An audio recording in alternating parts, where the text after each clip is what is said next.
Hey everyone, welcome to another episode of What Else Is On, the show on the Elsener Network where we talk about the past TV and movies that we've watched. I'm Gregor Sprague, and joining me is Corey Scott. And before we get started, we have a bit of news to talk about. The first bit of news is this small slice of news about the Fantastic Four. And first off, I know what you're saying. If you know what we're going to be talking about, but this is comic book news, not movie news, but this is out of the big Fantastic Four news that's coming out. We're going to do with this one because this one is the least one that grinds our gears. And this is Marvel cancels the Fantastic Four comic book. A lot of it, at least I'm thinking, to do with the movie franchise, or at least has a big part of it. That's the rumor. The rumor is that Marvel is canceling the Fantastic Four comic book just in time for the release of the Fantastic Four movie from Fox Studios, which has been in the rumors. This is all speculative, but has been speculated for the last several months at places like Bleeding Cool and stuff, that it has to do with the fact that the people at Marvel are very upset that Fox is doing this movie and holding it sort of hostage, and in a lot of ways, all of the things that seem to trickle out about the film feel very Fantastic Four-like, at least from what is perceived so far. Again, this is a film we haven't seen a single bit of footage of. We know nothing about it other than the cast and the director, but they keep doing interviews and they keep saying things that just don't sound very much like the FF. And so that's kind of torquing some people off, and Marvel is twerking some people off? Yeah, they're upset. They're not happy. Okay. So Marvel, the story is that they may be canceling the book. The book is being canceled, but they may be doing it to not promote this film. They don't want to have their company, their comics company, publishing comics, that are there to exist to promote this film that they don't really get anything out of. I'm sure they get some out of it because they're still the owners of the property. It's just been licensed on this extended contract for years. I don't know how much of it I believe. I don't know how much of it I disbelieve. At this point, I'm just taking a wait-and-see kind of tone. But I can't say that anything that's been said about the movie has made me excited about it.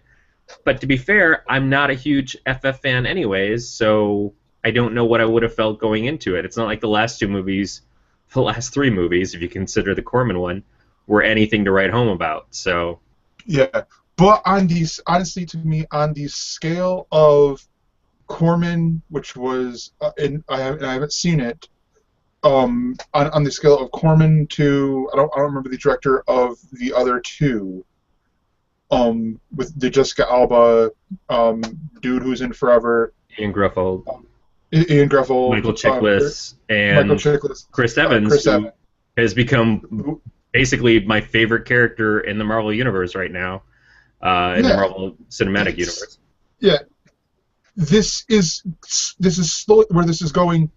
In the middle, which is, to me, unnecessary, this is slowly going over here to, oh my gosh, this is a piece of crap. And then going over here further, which is, yes, I know it's off camera, but, okay, dogs aren't even going over here to eat this piece of crap. Yeah, off camera is where we should probably stay. But again, this is subjective. We don't know anything about it. It's just everything that we hear. There's like triggers that make you feel. Honestly, it feels like Fox and Marvel are just sort of trolling each other at this point, because everything that gets released from the people who are involved with the film make it sound like that they're making a film that's about the Fantastic Four in name only, and the characters are named the same thing, but there was rumors that Doctor Doom was going to be a woman. There's rumors at first that there were no costumes. Now the costumes are very grounded and nothing like what you see in the comics. None of the actors have claimed to read the comics, except I think for Michael B. Jordan. So it keeps coming out more and more stuff that it's like we really just are torturing Marvel with the fact that we have this property and they want it back.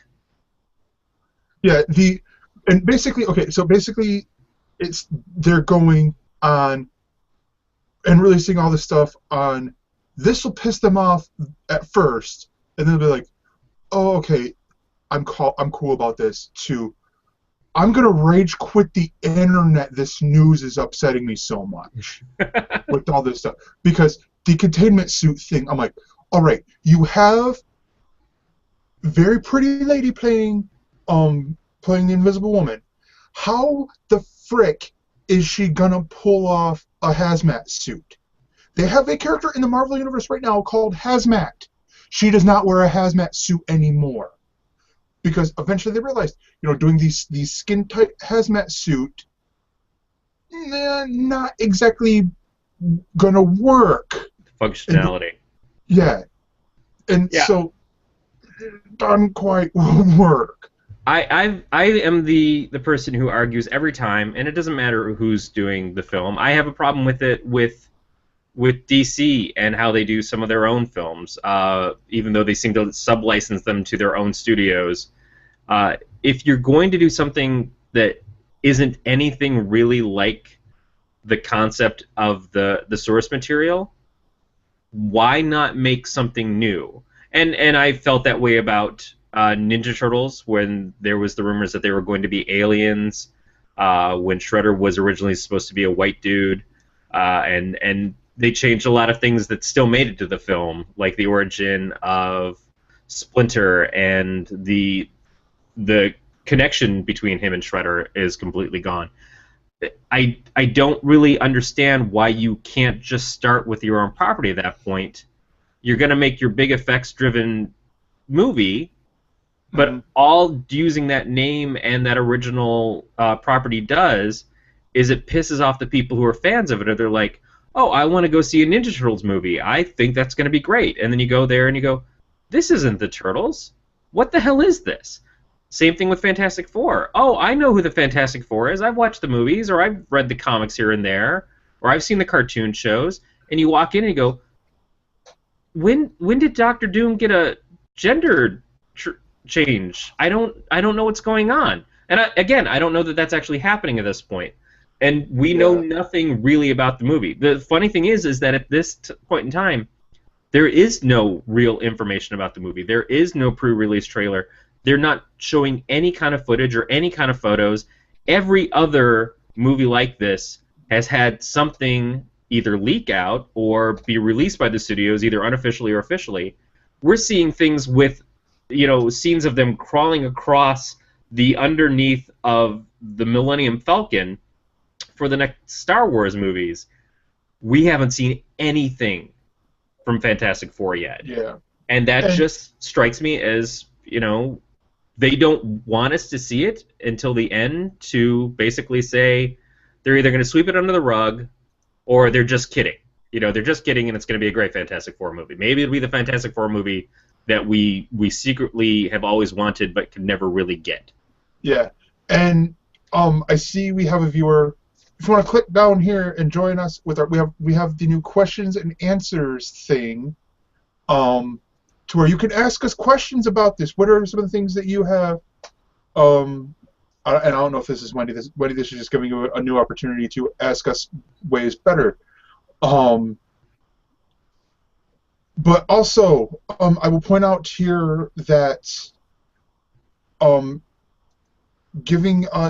just to point out here, in the August 2014 sales charts, Fantastic Four number 8 finished ahead of Wolverine, the X-Men, Magneto, Nova, and Black Widow, among other currently running ongoing Marvel series. Which does not make it a top seller, but means that it shouldn't be the first thing being looked at for cancellation. Yeah, which it does. Yeah, it basically does mean that the movie is playing a big role into this.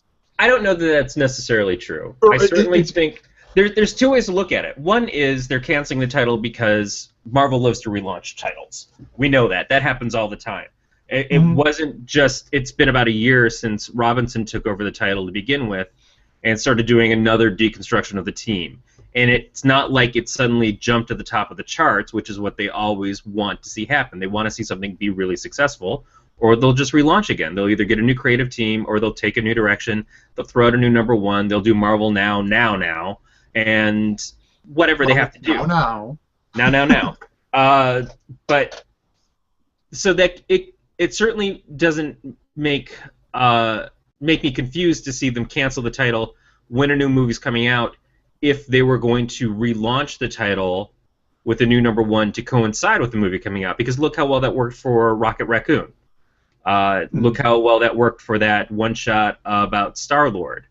They didn't relaunch Guardians, but they did do other books that had some ties to those characters because they thought those were the characters that are going to be popular. I'm sure if they put out a Groot comic, that would have sold gangbusters too. So if it could be just we're canceling the book, Robinson's finishing where he wants to be with his story. Which if it had great sales, then I'm sure they would have kept it going. If it had been selling at Avengers levels or X-Men levels, that would have been great, and they would have continued and just dealt with that. But I think this is more of it's middle of the road in sales. It behooves us to either relaunch it, or if this is a very personal thing to them, to say, hey, for a few months we don't have a Fantastic Four comic. It's not like all the Fantastic Four stories before it don't still exist. It's not like those trades aren't out there. But the problem is that, and why this has been such a conspiracy-laden thing, is for so many months people have been getting told, oh, we're not using Fantastic Four on the promo art.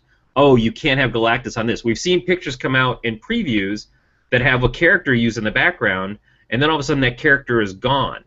When the actual comic comes out. It's kind of like when New 52 was doing stuff and they would show people like the Stephanie Brown Batgirl in Batman Inc., and then all of a sudden by the time the stuff actually hit the stands, or sometimes it hits the stands with one character, and then when they reprint it in the trade, they've changed stuff. They changed things that Tim Drake said about the old Titans in the first Teen Titans issues when they put it to the trade because they didn't want to have an original Teen Titans again. So that kind of stuff happens, and that can be really weird and frightening for an editorial standpoint and as a creator, But so many things have been saying, no FF. Don't touch FF. We're not releasing anything with FF. Now that could be we're not doing it because screw Fox, let them burn to the ground. I hope this movie fails, and then they don't want the license anymore and we get it back. Or it could be we don't want to put too much stuff out there with the characters looking and appearing like this, when we may want to make them be more in line with what Fox is doing. I do think though you might be hitting it on the head where everyone is wanting a conspiracy. To where here we are. Let's jump to the the other story because this does sort of tie in a little bit. Because if you look at and it's story number 3 there, Corey. Because I believe Fox also has the rights for X-Men. Yes. And I don't think because I don't think Marvel would also own it. I believe you have it dead on. And because I'm reading, and you know how I read my comics, I read them all digitally.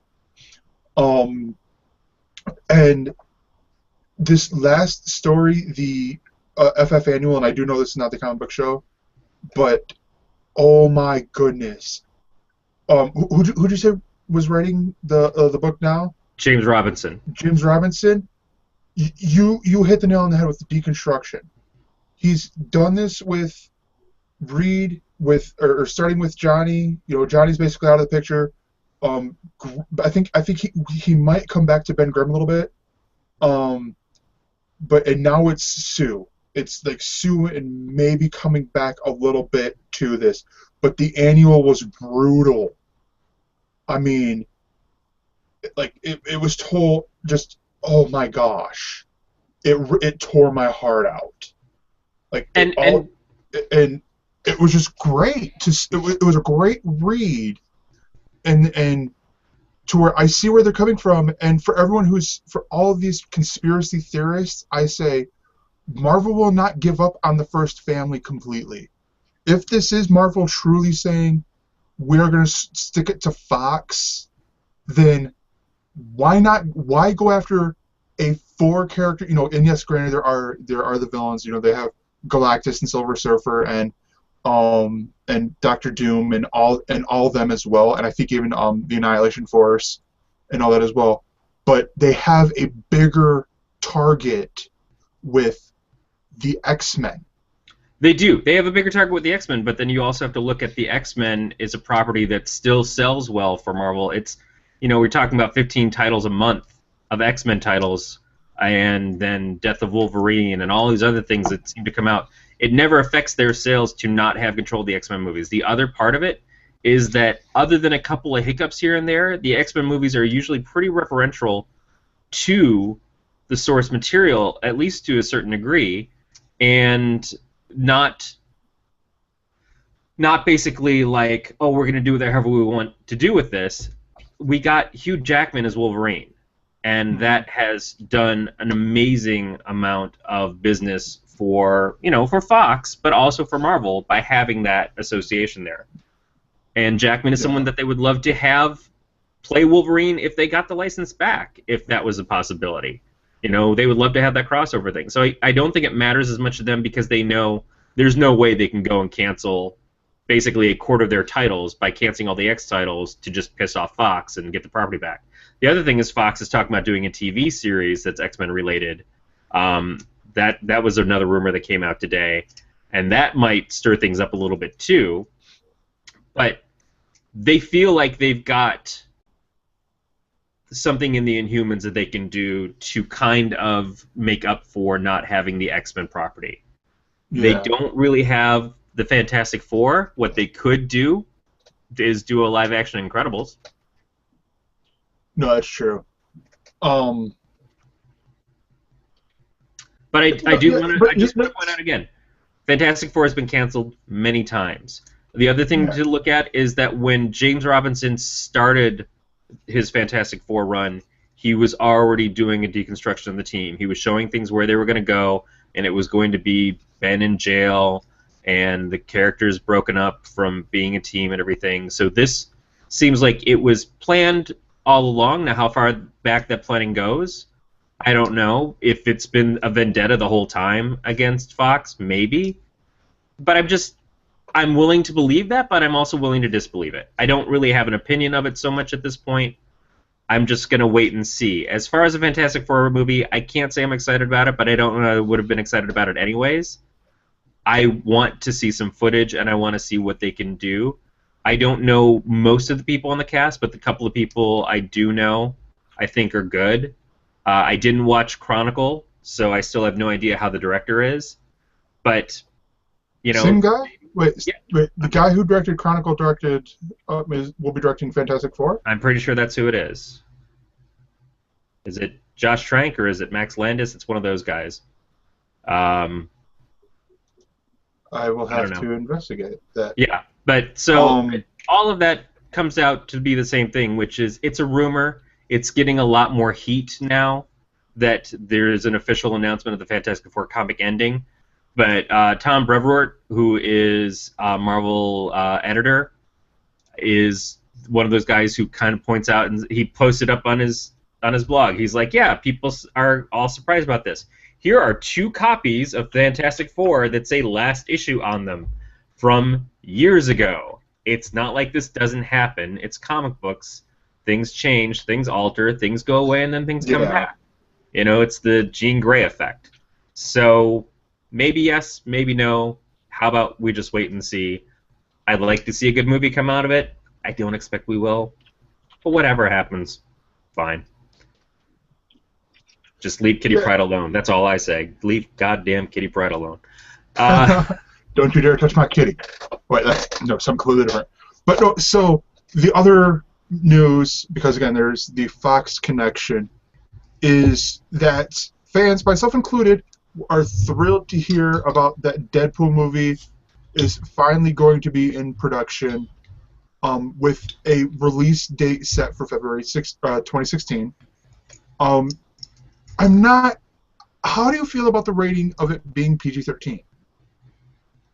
I don't really care. I don't think that a PG-13 movie is necessarily something that's non-violent, because none of the X-Men movies have been rated R, And I remember X-Men 2 having some really great Wolverine claws slashing, stabbing, that kind of stuff in it. I don't think that Deadpool... You read a Deadpool comic. Unless you're reading the Deadpool Max comic, it's not R-rated either. You know, it's a PG-13 book.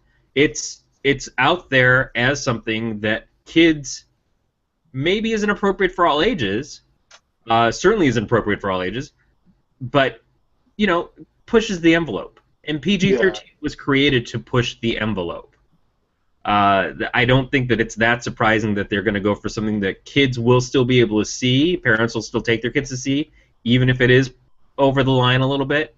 We're not going to see a ton of blood. We're not going to see a lot of like guts spilling out and stuff. That's okay. I don't think it's overkill for that. This is where I honestly think it will. It could really work for it because. And I agree with the news of the rating when that hit. Nerdist News hit it. Hit this big, where with the test footage, which I still haven't seen the test footage. And yes, I do know that there is a bay for pirates out there where I could see the footage if I really wanted to. To where like. But it's like the director. I'm blanking on who's the director of the Deadpool movie. Like, or it's the producer, whoever is involved with it right now is talking about how Evan's beating me to the punch here. Like he didn't want to lose that heart. That's what we don't want you to do either. You know, keep that heart of the movie. Still, but you know, tone it back. In fact, it could even benefit more from it, where you have you might have Deadpool coming in going because you know Deadpool's the character that breaks the fourth wall, right? You know, and you have where Deadpool is doing the actions, but you might have like a second Deadpool, you know, like the action's going on behind me, and you have the second Deadpool coming up going, oh, too violent or something. Deadpool isn't a superhero character in the way that I think of superhero characters. Deadpool is a cartoon character. A Deadpool movie should be closer to The Mask than it should be to any of the Wolverine flicks. I think people are upset because when The Punisher came out with Thomas Jane, it wasn't R-rated, and they felt like they wussed down The Punisher in some degree because he was too emotional and everything. It was his origin. You know, it was the time that he first lost his family, and he was getting to be the Punisher, not, you know, he started in as that. They did the sequel, which was quite a bit more of that over-the-top violent stuff. But I thought the Punisher movie was good. I thought Thomas Jane was excellent. I think the only thing that really held it back was a dopey villain. And, you know, some people say, well, it should have been R-rated. It should have been so much more violent. And the Punisher maybe is suited towards that. Maybe the Punisher should be that guns a-blazing, everybody, you know, getting fired up to bits kind of thing. But Deadpool walks a line between two things, and he is still an X-Men character. So the people who have watched the X-Men movies are going to expect to be able to watch the Deadpool movie. And the news is that it was announced today on Fox that Deadpool will be in the X-Men cinematic universe. But foregoing the Wolverine Origins movie. Yes. Basically, what we're saying is that Wolverine movie, As I understand it, all of that stuff has been sort of degaussed by X-Men Days of Future Past anyways. Yeah, a lot of it. I think like some of the scenes might be in there, might still be canon, but I do not want a Deadpool with swords coming out like Wolverine's claws from his hands. No, with zapping eyes and stuff. That's what I'm saying is that they, and I also don't want a Deadpool who can't talk. So the scenes I'm referring to are the Wolverine scenes where it's the Weapon X program scenes, and just with Wolverine, like where he's like, so I think basically like the first 10 minutes maybe. I don't know. It's been a long time since I've seen X-Men Origins Wolverine. I think they're gonna wash their hands of the entire movie. I think if anything, because it hasn't even been announced yet if Ryan Reynolds is back for the part. He wants to be. Yeah. He wants to be involved. Certain people who are on the staff and everything want to be involved. But to be fair, he hasn't had a hit movie in a while. His Green Lantern was a bomb, or short for Abomination, and he hasn't had like any great films since then. R.I.P.D. was not well received either. I like Ryan Reynolds. I've always thought he was a cool guy, very funny, very charming. He's got that hunkiness that he needs to be in these parts. But he also is the kind of guy who, like Carl Urban, is willing to let himself play the character and not just make it all about, well, I'm a Hollywood actor, you've got to get my face out there. He's willing to be behind the mask and just be Deadpool. And that is another big reason why I want to support him. That's a reason why I like Thomas Jane as the Punisher. I think some of these people really respect the source material. That's the difference between what we're hearing from FF to this, is that they really respect the source material, they really believe in the property, they want to do right by it. And I would like to see Reynolds get to come back and do it, but I'm sure Fox wants to have nothing to do with Wolverine Origins at this point when they do the Deadpool movie. And Evan gave the example of Van Wilder. Okay, Evan. Van Wilder was excellent. Yeah, and Evan, here's the thing. When did Van Wilder come out? Yeah. That's the problem. You are giving us the name of a movie that came out when I know for a fact I was fairly young. Yeah, you're thinking it's like 99 or so.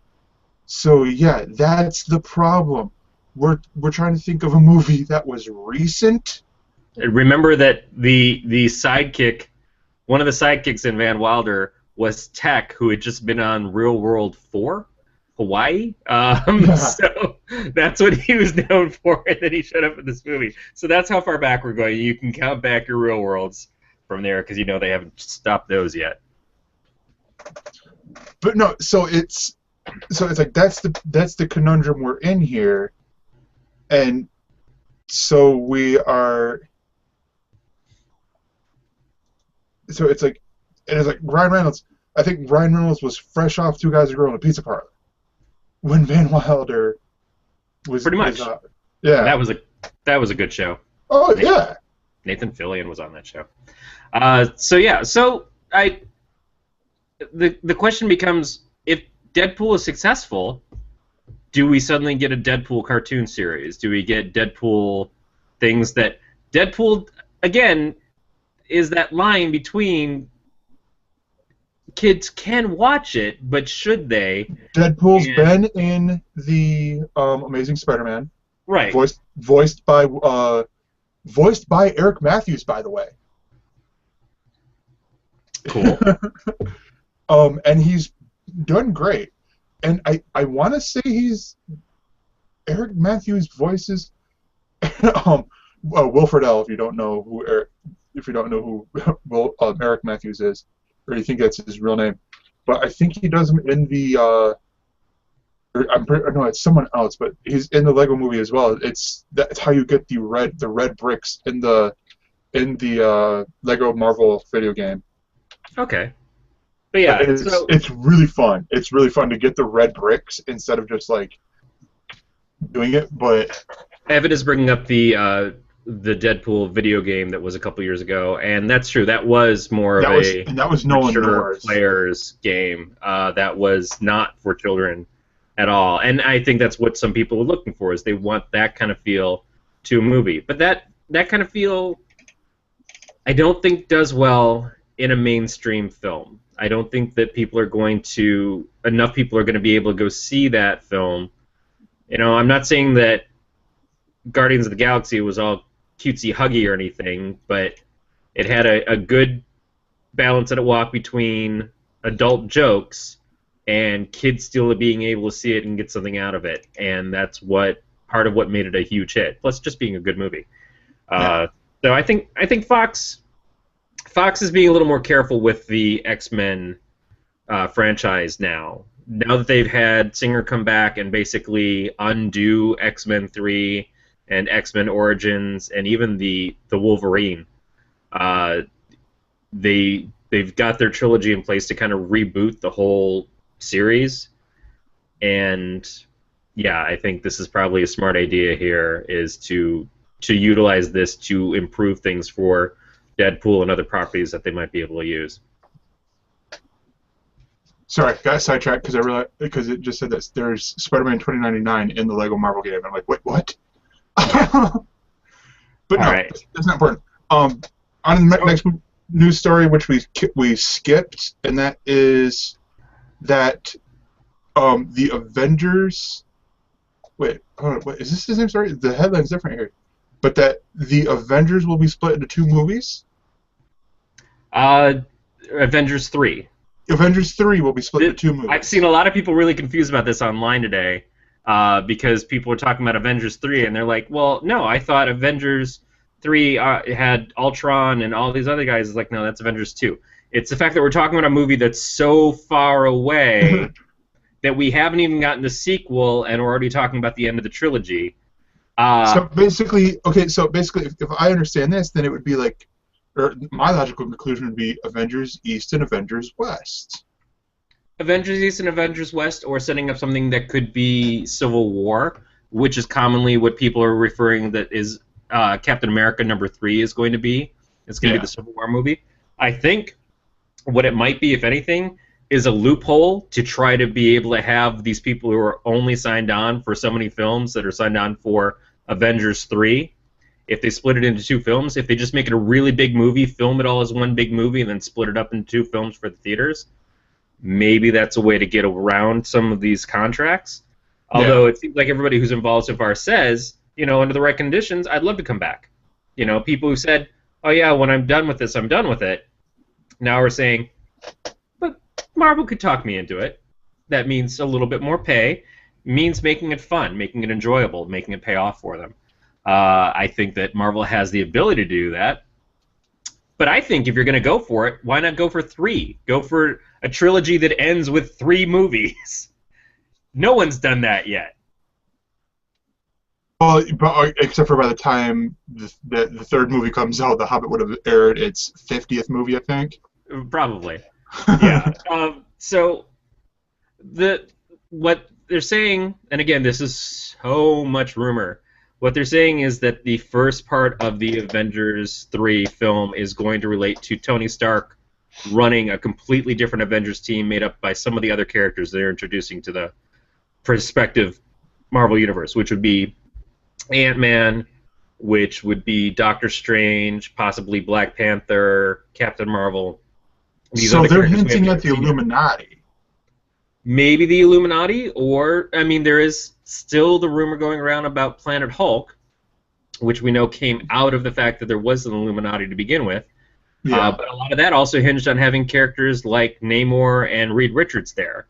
So we don't necessarily need an Illuminati, but we do need something that maybe splits up the groups into 2 different teams, which could be something that happens at the end of Avengers 2. There is no Iron Man standalone movie scheduled, but obviously stuff that happens with Stark and the fact that he creates Ultron could eliminate him from the Avengers team. Yeah. Which, okay, I will say one of the craziest rumors I've seen, at least in my opinion, is that sorry, I almost said Tony Stark, is Robert Downey Jr. would do Iron Man 4 if Mel Gibson would direct it. That's actually something that Robert Downey Jr. said himself. Yes, I know. And I'm like, what? Okay, I'm trying to wrap my brain around this, and I'm like, oh my gosh, that would just be really weird. It's not that weird. First of all, Gibson is a decent director. Gibson has, in his lifetime, been a decent actor. Gibson went off the rails, but Gibson also supported Downey Jr. when Downey Jr. was in a lot of trouble in Hollywood and having a lot of problems, and so Robert wants to give some support back to a guy that he feels like, yeah, maybe he went off the rails a little bit too, but everybody does once in a while. You know, it's not like we haven't had Christian Bale screaming at the top of his lungs recorded for everybody during the Terminator movie that nobody watched. It happens. The what? Although it is, yeah, exactly. So this is not that unusual. And also remember, this is something that we're hearing in text when it was probably Robert Downey Jr. just saying something funny or going off of something funny somebody else said and just throwing out a quip out there. I'm not saying he doesn't mean it, but I'm also saying that's probably not the criteria that he has in mind for if he's going to do Iron Man 4. It's just that's kind of a sillier thing that I think people just love to jump all over because they hear that and they go, "Oh, Mel Gibson, I got to talk about that now." Yeah. We're so far away from Avengers 3. It's like, dude, I don't even want to see previews for Avengers 2 yet. I want to see the movie. I'm super excited to see the movie, but I am just so burned out with seeing things come out a year before, like I was just complaining about Fantastic Four not doing. So I'm a hypocrite. But a year before the movie comes out, we're seeing trailers on TV for these things, and it's like, dude, I can handle some anticipation, but you're like way beyond Heinz ketchup in anticipation. You are giving me film stuff for a movie that I'm not going to see for a year. I have a bad heart. I could be gone. I don't need this kind of pressure, man. That's just going to make me have to go outside and exercise. I don't want that. People on here are trying to get me to eat a cheesecake live on air. That's wrong. You know, I need to be able to live, but just do what you're going to do. Right now I have faith in you, Marvel. Do what you're going to do. Get there. Make it happen the right way. But they have 6 or 7 other films to get to before they even get to Avengers 3. I know they've got a plan, but for that to be the first thing we're hearing leaked when we don't know for a fact that we actually are getting a Black Panther or a Captain Marvel movie yet, seems a little far-fetched.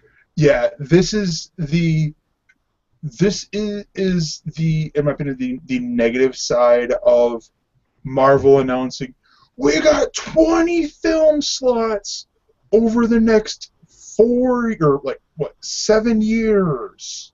Right. And which is not as ridiculous as DC doing that too. Yeah. And putting all of these little holes in place. Like, here's where this film's going to go. Here's when this. Yeah. Not going to tell you what any of the movies are yet because we don't know. Yeah. And basically, it's like, okay, gentlemen, both of your penises are the exact same length. Coming out in 2018, Njort from Green Lantern Corps. It's just okay. Yeah, I can see that. Ambush Bug 2019. The Quest for Cheeks.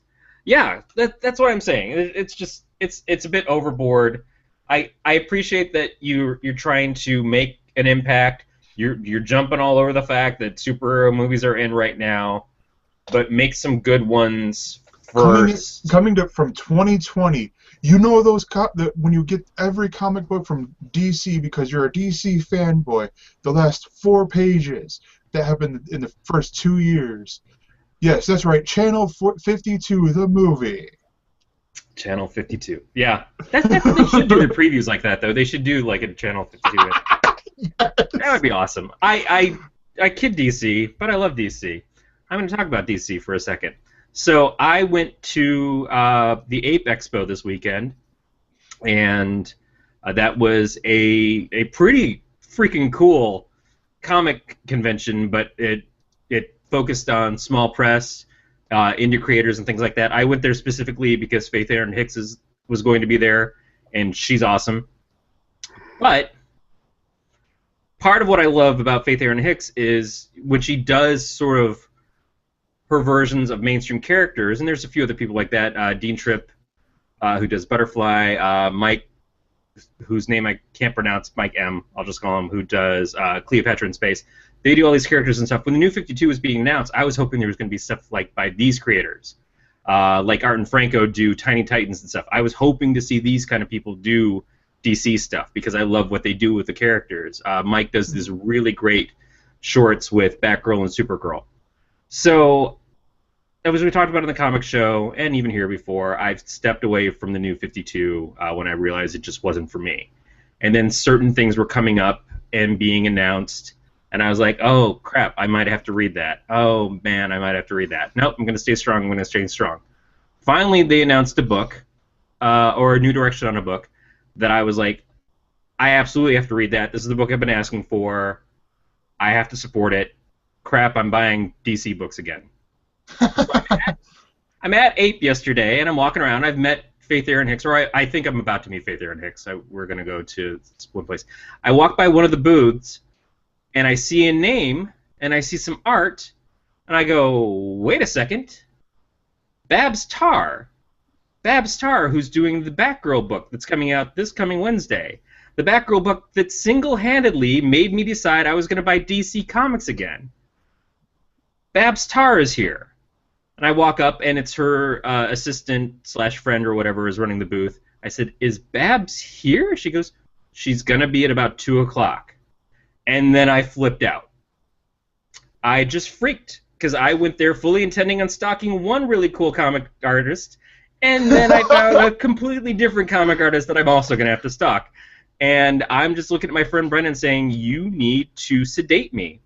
Something in the way of an elephant tranquilizer would be perfect.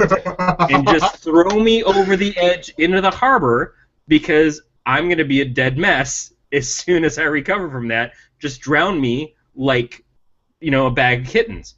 He didn't. I met Babs Tarr. So I got some signed prints. I think you'll like this one.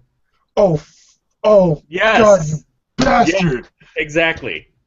It's signed. And then, of course, I had to get this one.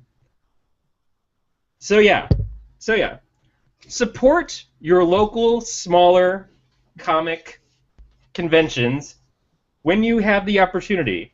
Don't spend all of your time and worry thinking about going to WonderCons or Comic Cons or things like that. Go to the littler places. Go help the individual creators. This place was fantastic because it was basically all Artist Alley. There was maybe one vendor there that was selling comics out of long boxes. Everything else was people selling actual art and books and things that they make. The comic book League of Defense one was there. Yes. Can you repeat that, because I believe Wendy Martin, creator of Kappa Comic, is watching us right now. Can you repeat that again? Support your local artists. Support artists in general. Go find cool art, find the people who make it, and support them, because they're awesome.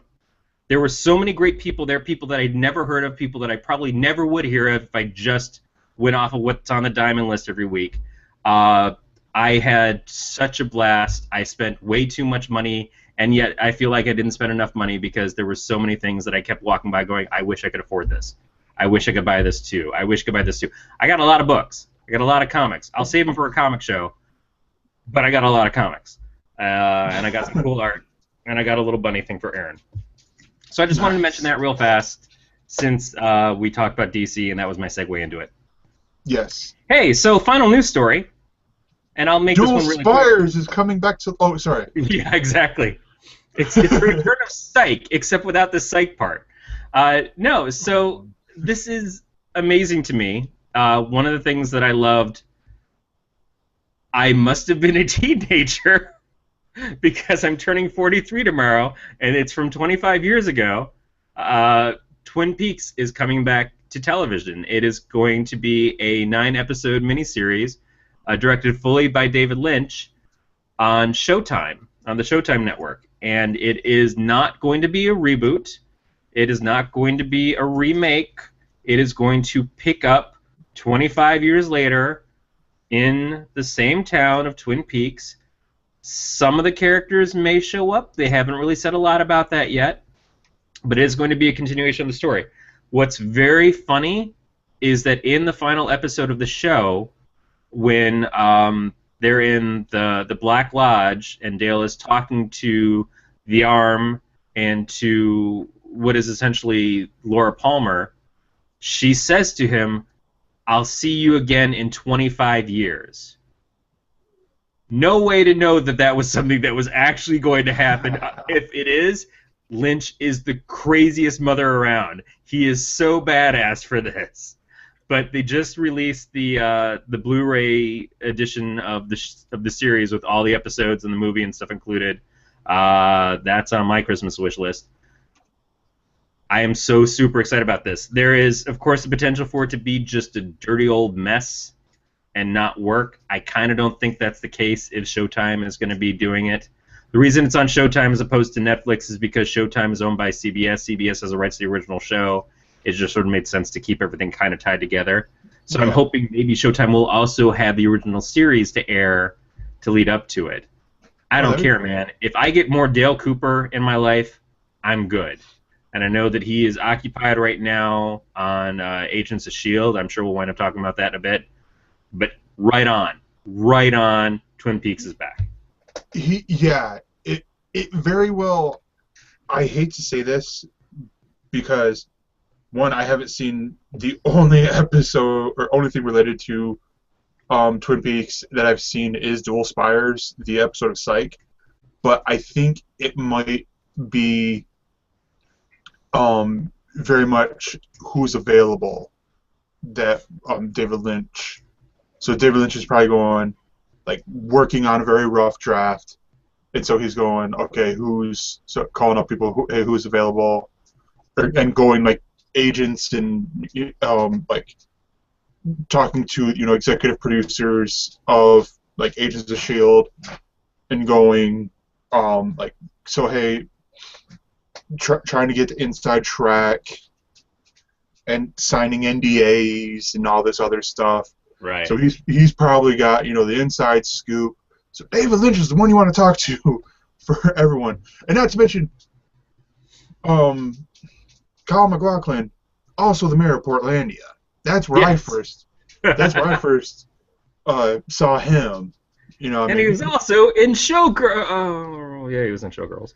All right, so but that was just a little bit of news that I was very excited about today, and I was not going to hold back on that one. Yeah. So do you want? We got two options here. Do you want to jump into starts and stops, or do you want to jump into the shows? It's up to you. Let's take a break here, and before we go, Evan, with the pun, keeping it classy, it piqued his interest. Sexy, Evan. So with that, we will do starts and stops. Starts and stops is, of course, the time in the show where we talk about the shows that are coming up on this coming weekly schedule. Yes. So you can take a look and see what you might be interested in. We'll try to pick out a few of the highlights, but of course, Gregor will always have the link in the show notes on the YouTube channel, which you can find at altsters.com. Unless he's having many problems as I am trying to get the link to open. Nope, I got it. Showcase thing is wanting to do an actual page or something. Hold on, let me try this. Crop there. Sorry, trying new things here. No, not the edit one. Not edit. Oh, hey, my help if I'm not doing the show doc. Copy. This is what happens when you do it live. Yeah. Oh, we're confident. Yeah, that's not what I'm wanting. Anyways, forget that. Yeah, the bit.ly link is not working for me.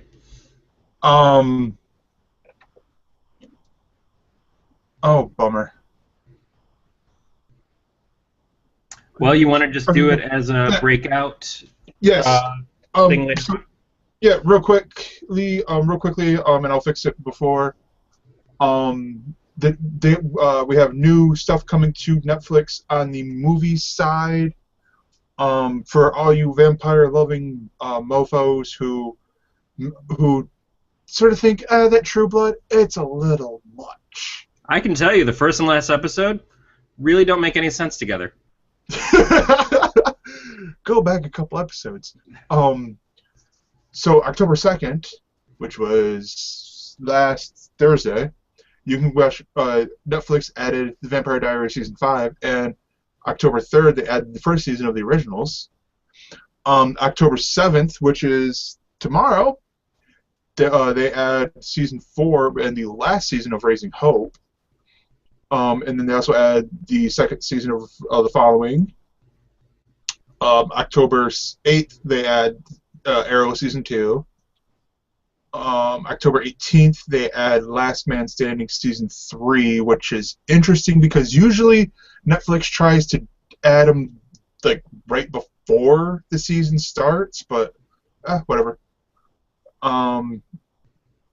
October 23rd, Freak Show. Freak Show Season 2 comes out. And there you go for you guys. You can follow along, and also in case and then also on the movie side, what else? What comes out? Galaxy Quest came back out. Kramer versus Kramer. This is all out. That's out right now because this came out October 1st. When I was a kid, one of my favorite movies, it's certainly the soundtrack I was addicted to, was Annie. That is apparently available. And Annie, A Royal Adventure, which I've never seen. Chicken Run was also really good. October 2nd was the release of Under the Electric Sky, EDC 2013, which is a documentary. The Boxcar Children, which I think is a 3D animated kids movie, that I think is also on Hulu, either on Hulu or Amazon. And then on October 10th, the first of, I think it's 4 or 5 Chelsea Handler specials, but this one is called Chelsea Handler, You Gotta Be Kidding Me. On October 21st, Wyatt Cenac Brooklyn comes out. I'm a big Wyatt Cenac fan. Yeah. October 21st, nope, already did the one. October 25th, Django Unchained comes out. And that looks like is it for the Netflix starts. Moving on to Tuesday, at 8 p.m. on CW, you have the series premiere of Flash. At 9 p.m. on ESPN, you have the second season fall premiere of 30 for 30, with this one called Playing for the Mob, which I thought was really interesting. At 9:02 on CW, after the Flash, you've got the season premiere, the 10th season premiere of Supernatural. Yep. I think I might end up, because it looks like it's slowing down a little bit. Also because we have the start of baseball for now, so we got that. So it might be more pick and choose. Wednesday, 8 p.m. Arrow, the third season premiere. 9 p.m. on TNT, you have the 2-hour first season finale of Legends. 10 p.m. on FX, you have the fourth season premiere of American Horror Story. This one is all about a freak show. Yep. I'm going to hear that going on for a while. And 11 p.m. on MTV2, you have the sixth season premiere of Nitro Circus Live. Thursday at 7:30 on Cartoon Network, you have the sixth season premiere of Regular Show, the episode called Maxin' and Relaxin'. I love the name of that episode because it's like just I want this whole season to just be Fresh Prince of Bel-Air lyrics. Yeah, that sounded like that. That's exactly what I thought of. At 8 o'clock p.m. on Nicktoons, you have the 1-hour third season finale of The Legend of Korra. Yep. Oh, that's another show I forgot to add to the show notes. Sorry, continue. Let's see. At 9 o'clock on what is ID? Investigation Discovery. I always have to ask you this. I don't know. It's a murder show, right? Isn't it a murder show? Yep, more likely. Another murder show. Inside Homicide, The Black Widow series premiere.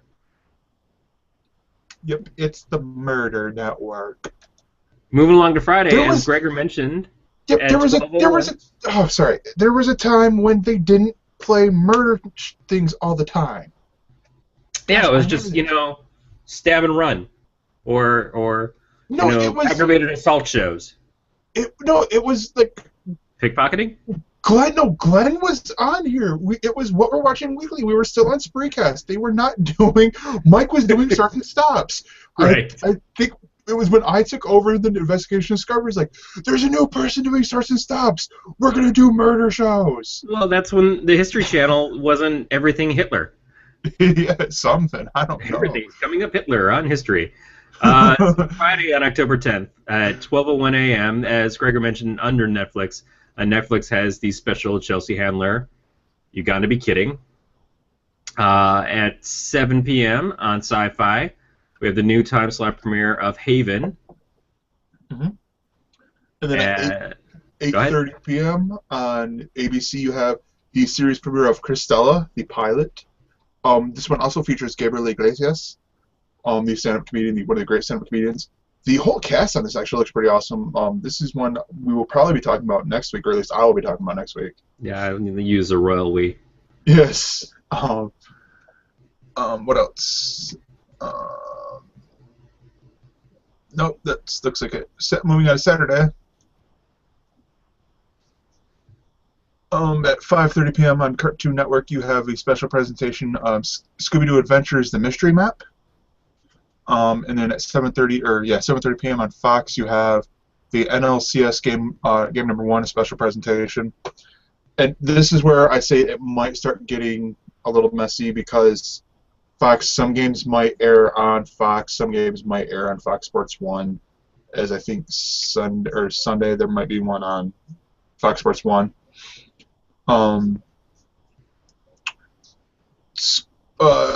9 p.m. on Spike TV, you have the 5th season premiere of Auction Hunters. And then at 10 p.m. on DIY, you have Vanilla Ice Goes Amish, the 2nd season premiere. Yep, that was just too fun not to read. Yeah, you get to a point where it's like, okay, we get it, you're Amish. I don't think he's Amish. I don't think he's saying he's Amish. No. Sunday at 8 p.m. on Disney XD, you have the 1-hour 2nd season premiere of Marvel's Hulk and the Agents of Smash, with the episode called Planet Hulk Part 1 and 2. I love the Disney animated stuff, or the Marvel animated stuff especially. I mean, it's just so great. I've caught a couple episodes here and there of the Avengers cartoon, like late at night on Saturdays or something, and it's been okay. And then they go into Agents of Smash, and as soon as I hear Seth Green doing that voice, I tune out completely again. I just you go past that, can't do it. Yeah. They had Spider-Man guest starring, and I go no. So how about at 7 p.m. on Sunday? On ABC, the biggest lie since MTV made a show called The Real World, we have America's Funniest Home Videos, because 25 years, people still have VHS tapes somewhere in their garage that they're trying to sucker off on somebody else. Okay, Dad. Yeah, right. You know what? And then mow the lawn. And then at 7:30, you want me to mow the lawn at night, man? Then at 7:30 at Fox Sports 1, you have the NLCS game number 2. It's a special presentation. And at 9 p.m., this is the big one, at AMC, you have the 5th season premiere of The Walking Dead. No Sanctuary is the name of the episode. I did not realize that was starting this week. That's amazing. I wonder what we'll be talking about on Monday. Oh, I know. It's what's on at 10 p.m. Or wait, no, sorry, 10:01 p.m. But first at 10 p.m. on Showtime, the series premiere of The Affair. And then at 10:01 p.m., it's AMC's Talking Dead with the episode called, it's the 4th season premiere with the episode called No Sanctuary. That's what we'll be talking about. We're going to talk about a show where they talk about a show? Yes! How very meta. Can we put in some coffee in the microwave while we're at it? Yeah, we probably could. Go back in time. And then at 11:59, you have the 4th season premiere of Comic Book Men. And then on Monday, at 9 p.m., you have the pilot or the series premiere of Jane the Virgin with Chapter 1, the pilot. And also at 9 p.m. on Disney XD, you have the time slot premiere of Star Wars Rebels with the episode called Droids in Distress. And the 16th season premiere at 10 p.m. of Independent Lenses, or Lens, sorry, eyes. The episode called Bully. And final curtains will be updated as soon as they look at the numbers for Milani.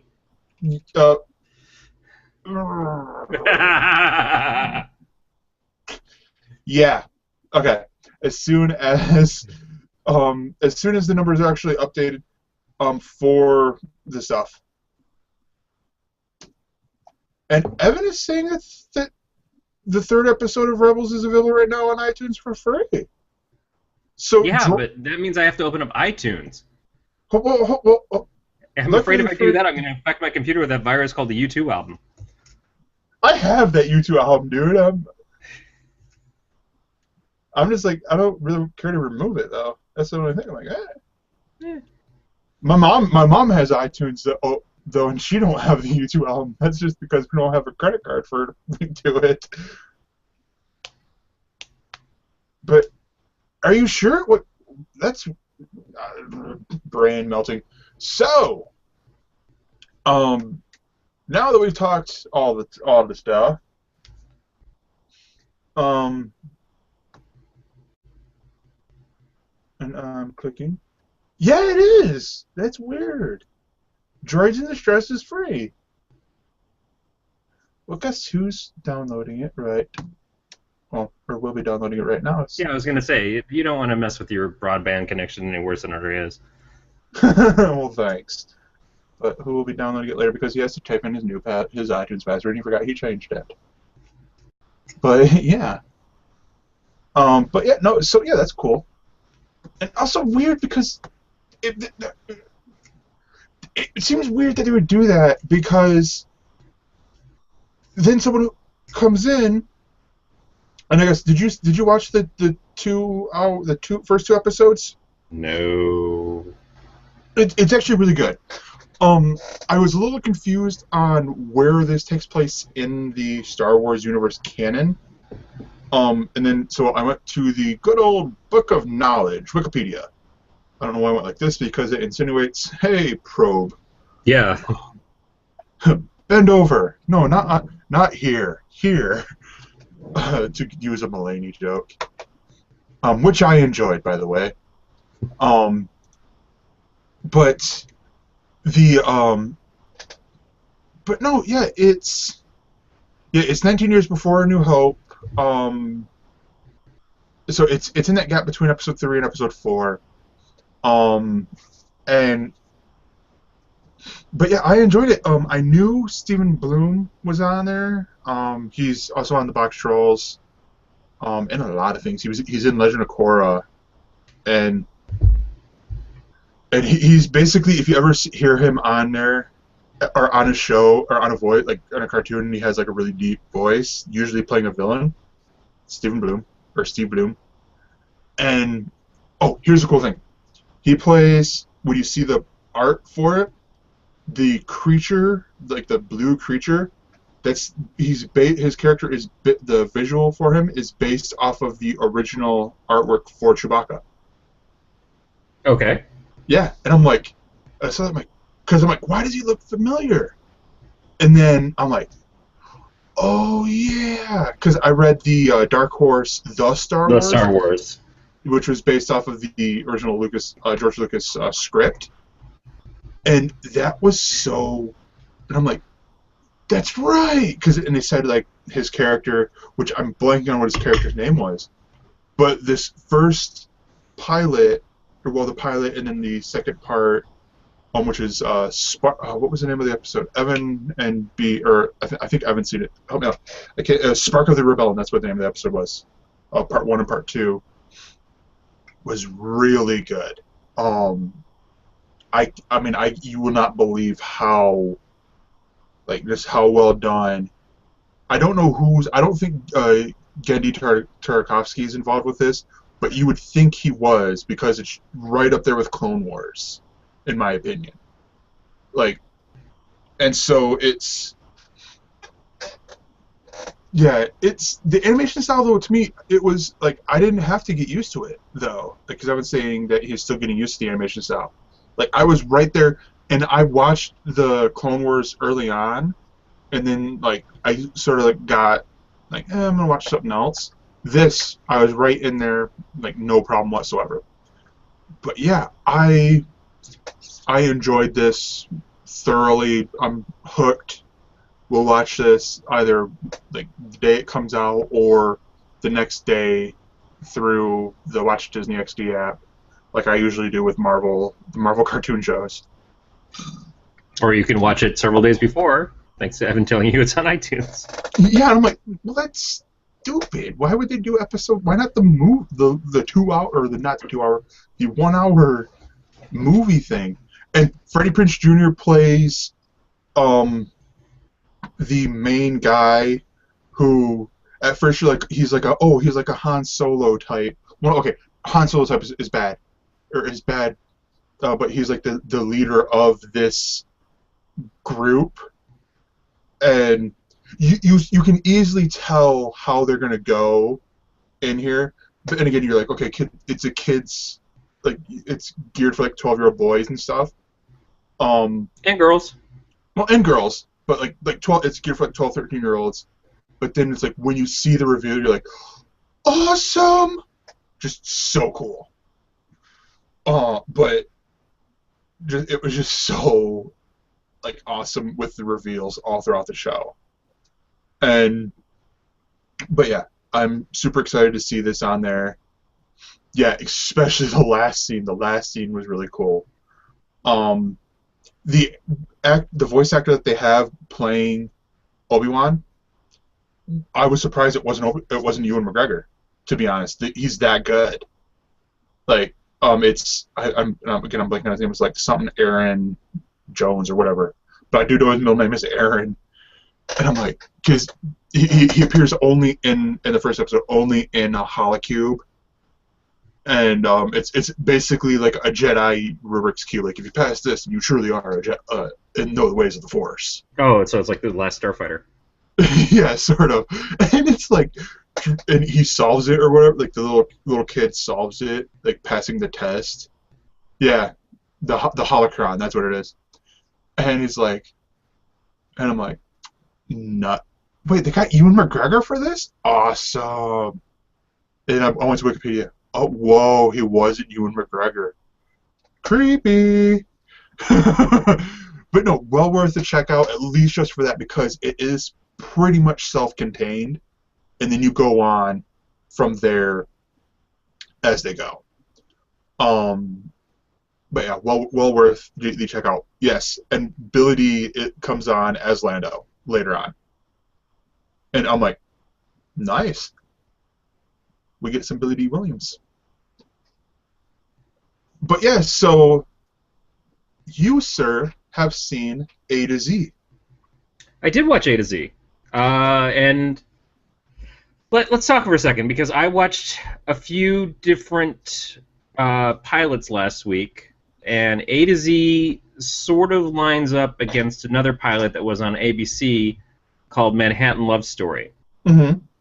And let me just tell you, when it comes down to it, A to Z was pretty good. Okay. All in all, I enjoyed the show. I thought that I certainly like Christina Milioti. Is that her name? The woman who played the mother on How I Met Your Mother. I cannot remember her name now, unfortunately. But she was great. The main guy was great. There's the irritating best friend that every show seems to get on both sides. Her best friend was the woman who was the best friend on that baseball show last season on ABC, and his best friend is just the typical loud, annoying guy. Yep. There was the couple in the show though that worked with them, the sort of the IT group. Yeah. They were very funny. What I liked about the show is that there were little hints that obviously the guy who writes the show is a big comic book fan, because he talked about the two characters went to a comic convention together dressed up as the Nightwing Starfire from the George Perez era of Teen Titans. I noticed that. I noticed that the second, because I watched it earlier or before, and then I noticed it afterwards. I'm like, oh, I get the reference now. I am a big sap when it comes to romantic comedy stuff. I am the guy who tears up every time Rachel basically finds out that Ross is her lobster on Friends. Pretty much every time. Doesn't matter. I've seen it 1,000 times. Aaron was getting ticked at me the other day because I was doing lines from Friends while we're watching Friends. So I know that I was the target audience for this, and I was kind of in love with it. As a standalone, on its own show for the pilot, it works really well. How they take it from the pilot on the rest of the series, I'm not as sure about. But one thing that they do is they have the voiceover. It's a very much in the vein of How I Met Your Mother, is we've got someone narrating the show. We don't know who that person is, so it's not like the future one of them or anything. But it is Peg Bundy. I can't think of her real name right now either. Yeah, Katie Seagal, doing the narration, and she says that this is how they were together for 8 months and so many days and stuff. But it's kind of left up in the air as to, do they break up? Do they get married? What happens at that point? We don't know. This is the interesting thing with that, though, is I don't like that aspect. I do, but I don't. The fact that they painted that into the corner, because it to me almost screams that if they do get a season 2, then it's going to be a new couple. That's not necessarily what it means. And again, we watched a show, some of us all the way, some of us gave up smartly a couple of seasons to go, where they told us in the very beginning, hey, this is all about How I Met Your Mom.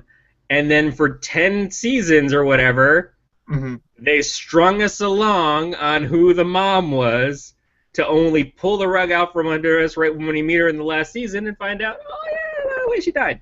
Spoilers. So... But it's one of those things that it could go in a couple different ways, and it could be they pull the rug out from under you. But at least 8 months is something that I can dedicate myself to and go, okay, 8 months. 8 months is probably what we'd have for this season, and then by the end of the season we'll get an answer one way or the other, or the beginning of next season we'll get the answer. But something at least happens. This is if it depends, because if they do the thing, and we'll see after episode 2. If they're doing this real time, after the end of episode 2, if the countdown is exactly a week later, then or a week if time takes place over it. There was obviously a couple days in this one, but yeah, it could be that. Or if a season is a month, it's still not as ridiculous as having a whole season be 1 day. Last season of How I Met Your Mother, I'm looking at you. But I keep comparing this to that show, and while I think that there's some fair comparisons, I think obviously they want those comparisons because it was a very successful program. I would more or less probably compare this to the movie Stranger Than Fiction with the way that they're using the voiceover narration. That's probably what it feels more like to me. Other than the fact that it is a romance of these two characters, it's more about that than somebody dying at that point. Although that could happen. How I Met Your Mother. So I thought it was really cute. I thought overall, other than the staples of the best friends that annoy me, some of the things, a lot of it was just a very cool romantic thing. What if Kristen Palmiotti, I think that's the name of her, the actress. That might be it. If she's destined to play in romantic roles characters who die. And everything, so she's like the Sean Bean of romantic comedies. Oh, hold on. You might be, you don't know, you're spoiling the end of season 1 of Legends here, maybe. Well, whatever. Hey, she didn't die on 30 Rock, but her character did, her identity that she was using had to die because she was in a witness protection program and that was just a comedy. That was a comedy, not a quote-unquote, well, I don't know. Okay, no, I take that back. There was a beautiful romance going on between Kenneth and the viewer. All right, I'm just telling you right now. Those big, soulful eyes. and weird teeth. I have no comment because there's something about those teeth. I've always had it, like, I don't know. Going on. Yeah, let's get past this. This is getting a little too real. So in comparison to that show, ABC had Manhattan Love Story, and I made it through half of that. Now, why did you give up on Manhattan Love Story? I don't mean that I actually gave up. Partway through, my DVR said, "Hey, I need to record 2 things at once. I'm going to bump you out now." I'm like, "Okay, that's fine. I'll come back to it." But I never really felt like going back to it. It was a lot more annoying. I really liked the female lead in it. Mm-hmm. I thought she was adorable. I would watch more of her. I guess she and the male lead are actually dating in real life. Also, I had no idea anything she'd been in before. She was apparently a contestant on America's Top Model. Makes sense. But she just has that cute look, the haircut and everything, and just kind of brings her down to a more approachable level and everything. She's definitely got the girl next door thing. She's very sweet. She's a little bit like Kate Hudson in 200 Cigarettes.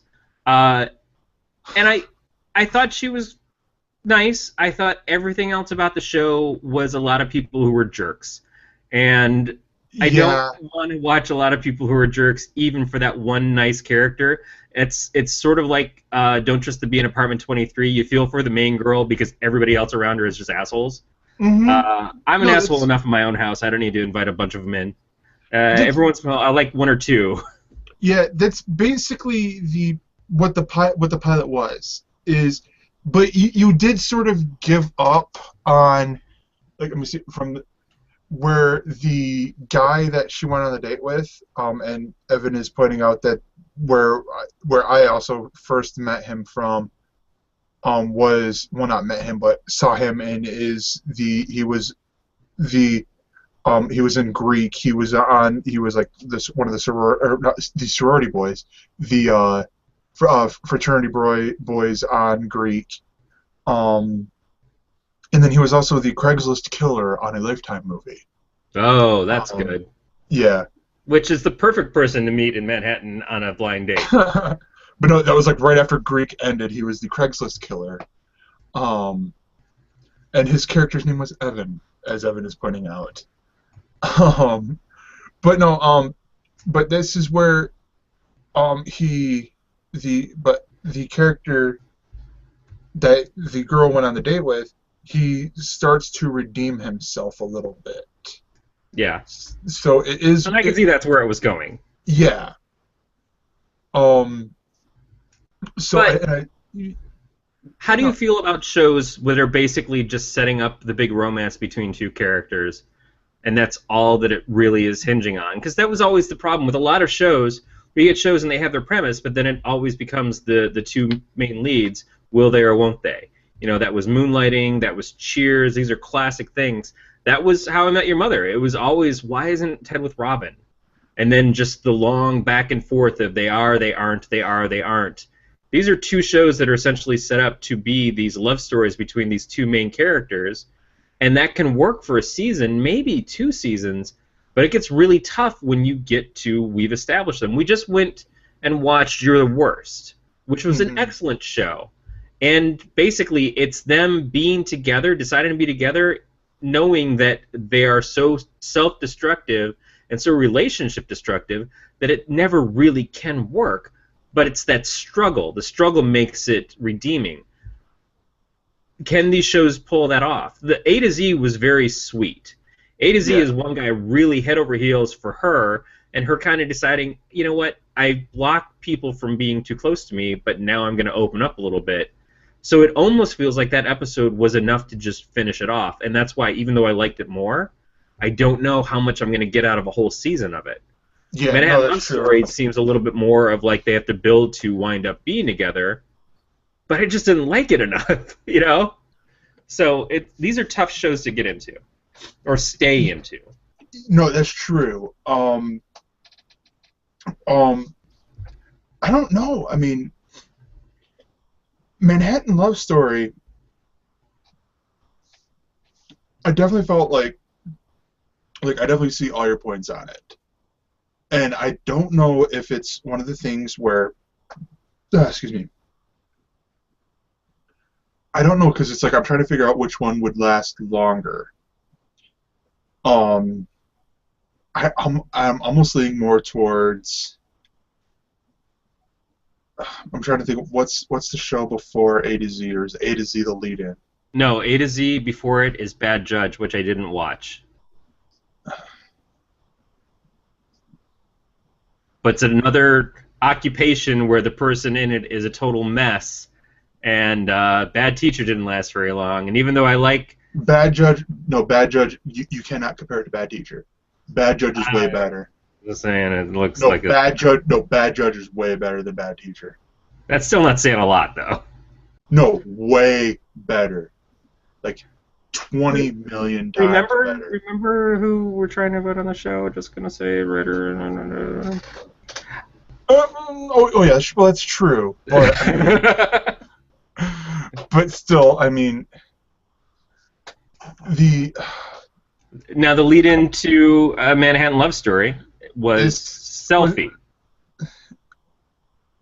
Yeah, this is true. Gosh, it's such a hard decision, though. Well, talk about Selfie for a second. What did you think about that? Selfie, I enjoyed. Selfie, I enjoyed as a pilot. It's like Selfie is this self-improvement thing. Like this girl, Eliza Doolittle. Is it Doolittle or Dooley? Who we all know as the actress Karen Gillan. Who got her big break as Amy Pond from Doctor Who. Why did I just blank on Amy Pond? I need my Whovian card revoked. You got a lot of names running on your head, man. I understand. It's like, here, take my Sonic. And then everyone now knows her because she was billed in the promos as. You might know her from that little movie, Guardians of the Galaxy. And I'm like, no, I know her as Amy Pond. You know, that feisty redhead who was in love with the Doctor and in love with Rory. In love with Rory more because she married him, but ran off with the Doctor. Yeah. And all that. This show is basically, I mean, it's not even hiding it. The main character from the movie or from the play is Eliza Doolittle.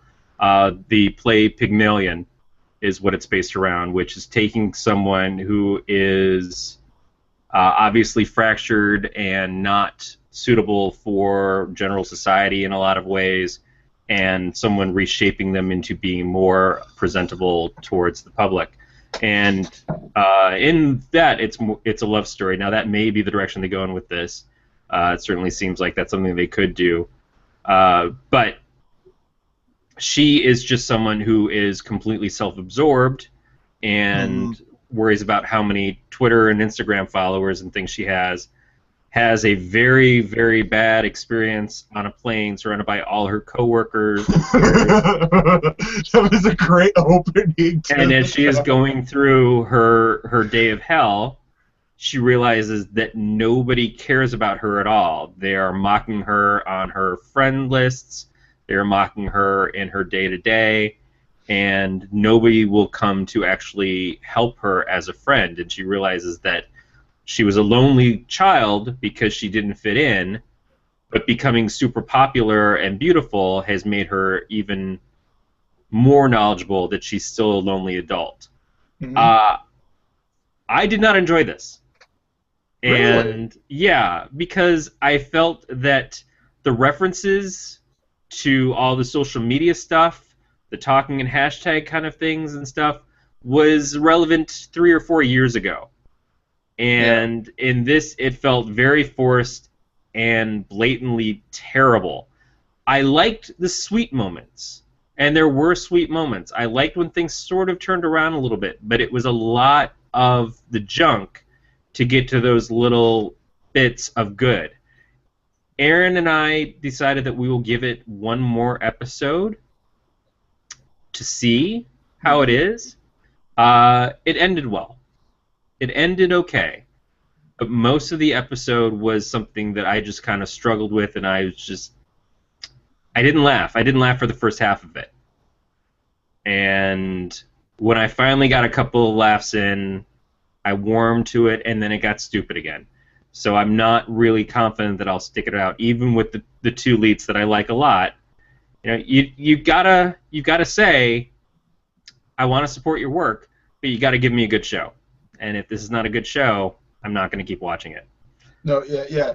I see where you're coming from. And Evan is pointing out it is the same creator, Emily Kapnick, who created Suburgatory. And so I did see a lot of the similarities there.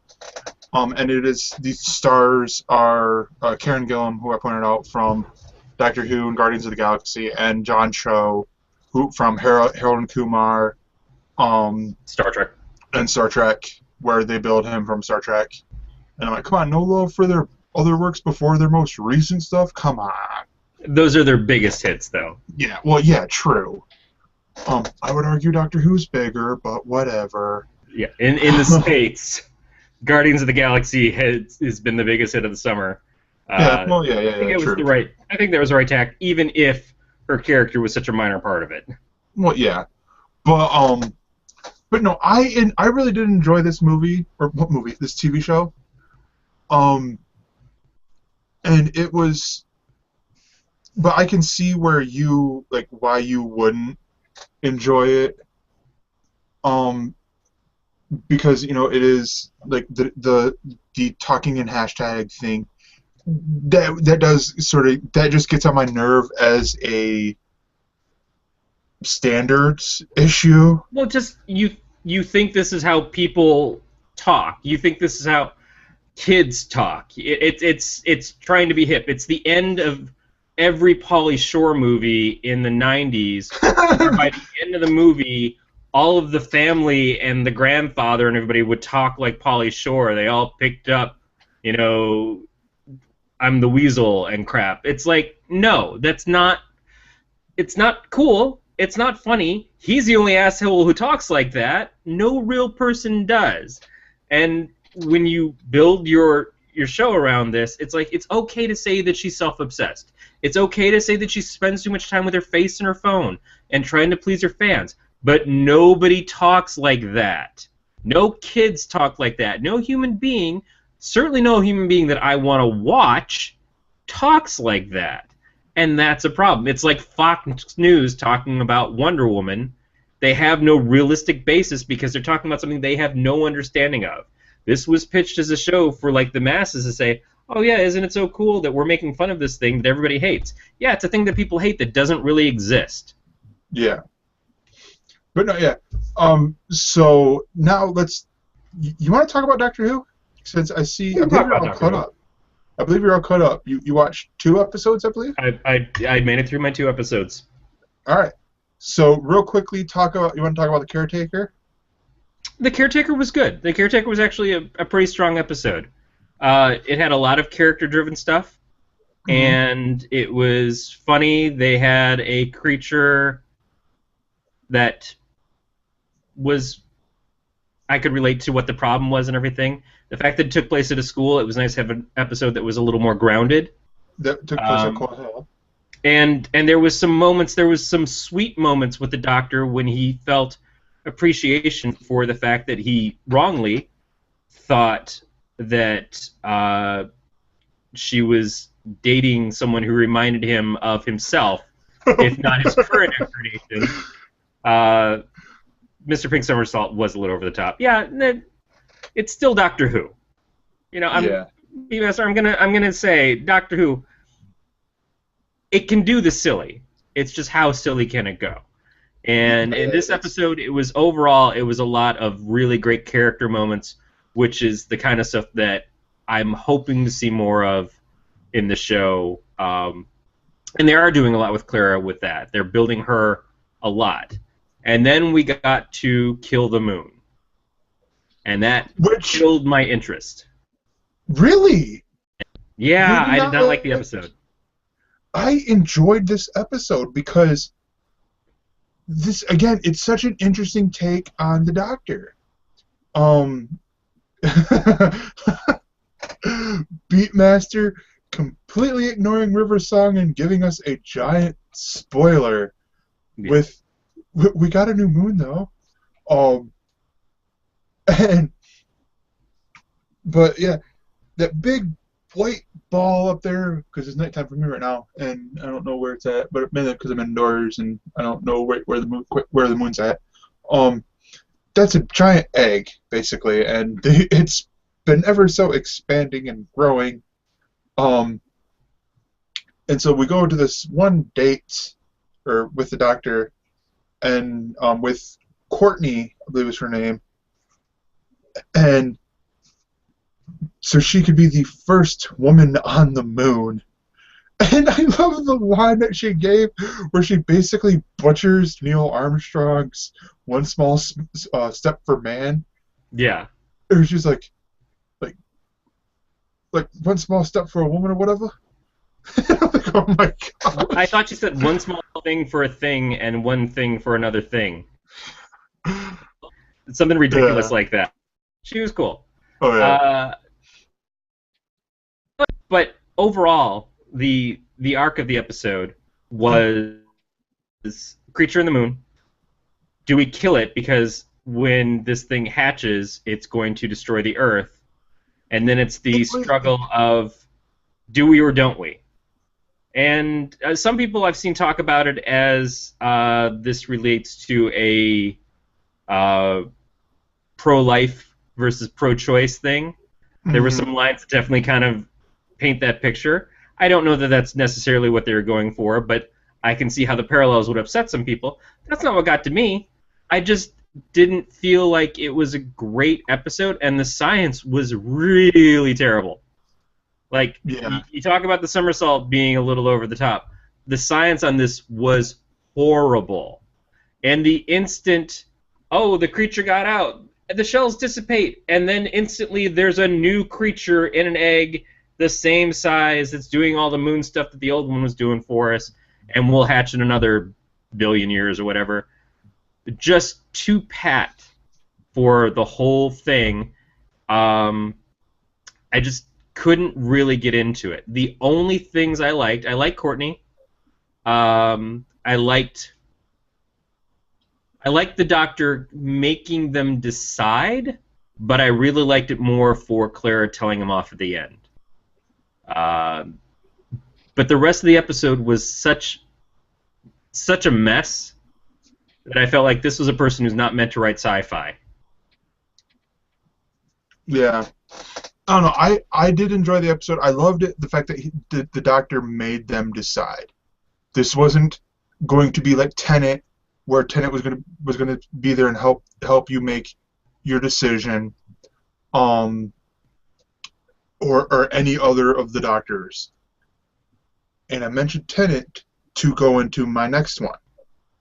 It's in the next show, Grace Point. Now, did any of you other guys watch Grace Point? I did not watch it, and I think I Yes, you did. It.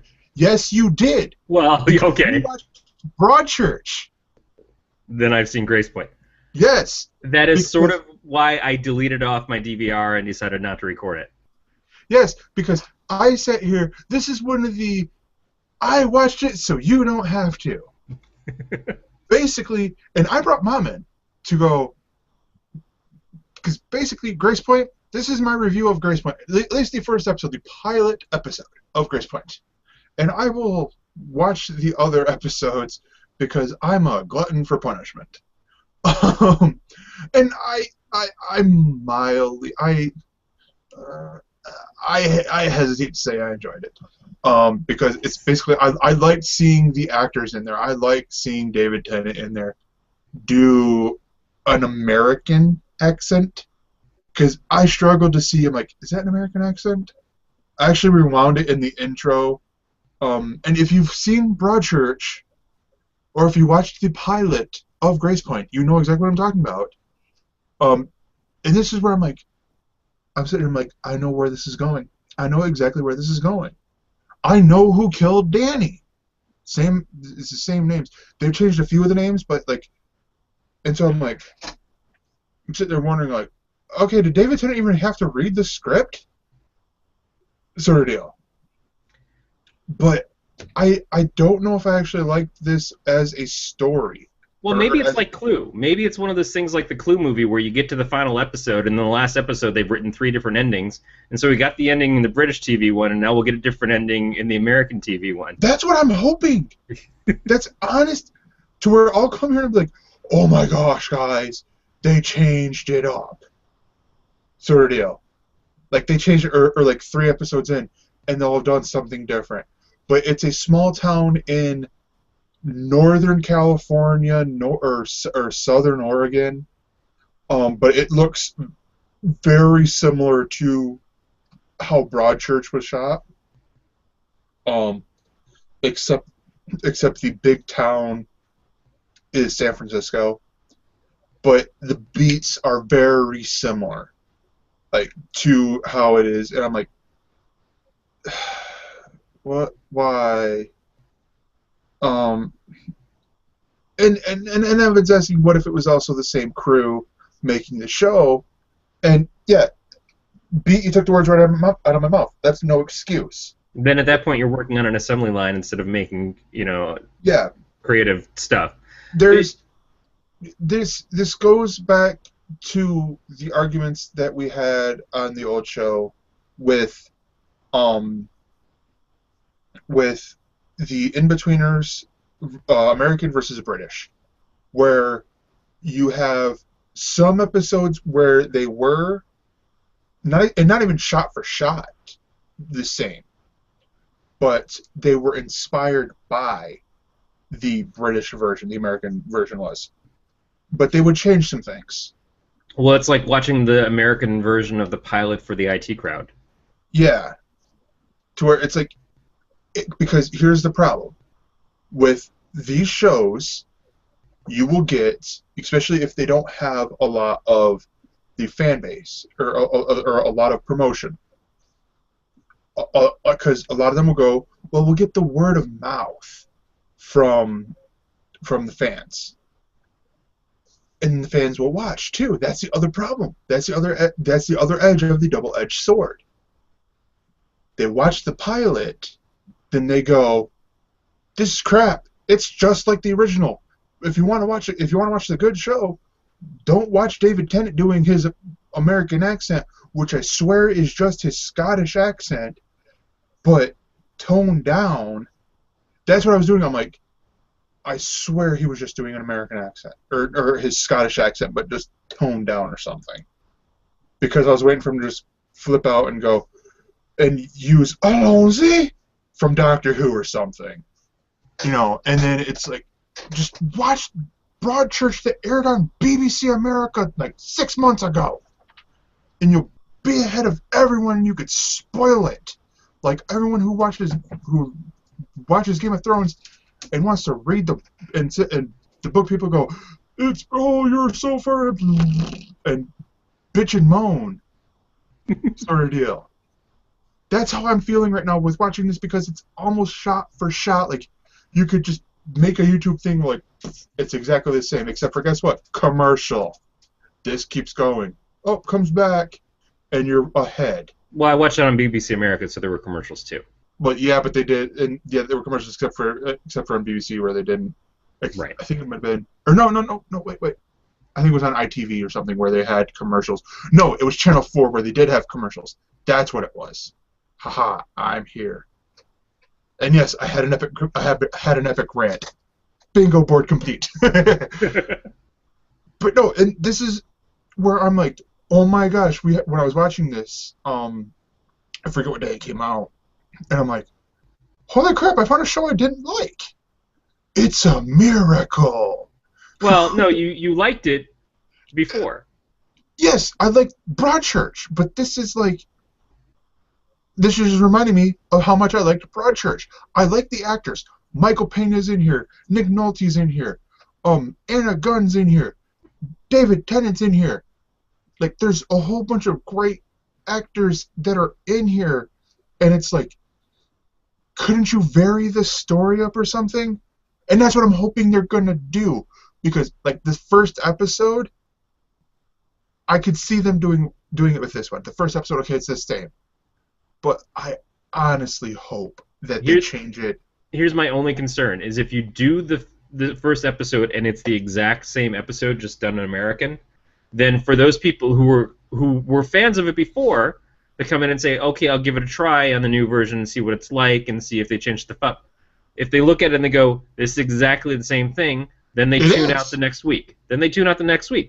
Even if you're planning on doing the second episode, it takes off in a different direction. If you've done it all the same in that first episode, then a lot of people are going to feel like they don't have to watch it because they've seen it before. And so you're missing out on getting them to rewatch something that they've essentially seen before by at least making them believe that there's something new to it. And unless I'm remembering it wrong from later on in the episode, here's how exact it is. You start off with Danny, the kid who gets murdered. He's walking down the main street of Grace Point, of the town Grace Point.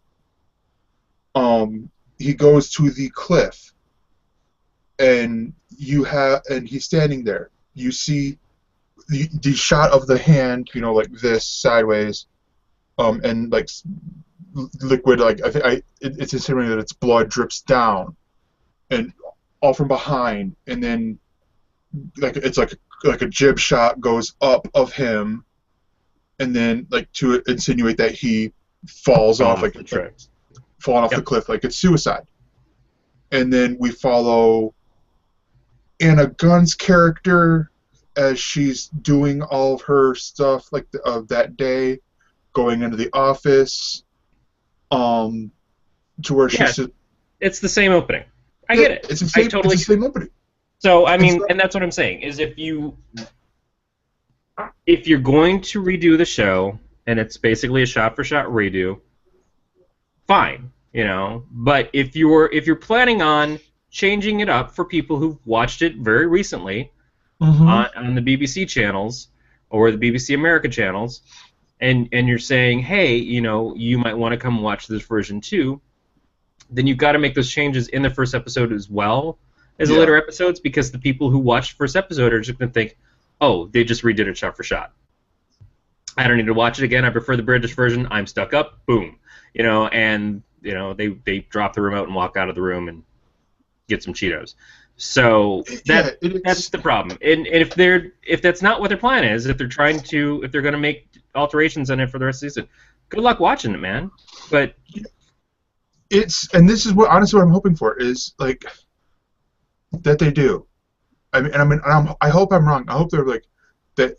Interviews come out with this and they go, "Oh yeah, we did do alterations because I did not see any." Yeah. I mean, yeah. So you're saying it's a skip? It's a conditional skip. If you saw Broadchurch, so far you do not need to see Grace Point, unless you are such a big David Tennant fan or Anna Gunn or Nick Nolte or Michael Pena. You go on the IMDb or the Wikipedia page for Grace Point, that you see the actors involved, and you're like, okay, I want to watch this, sort of thing. And you cannot wait for David Tennant. You cannot wait for Broadchurch season 2. Then there you go. But yeah, what else do you want to talk about? Let's talk about Mulaney, since you, let me guess, enjoyed it.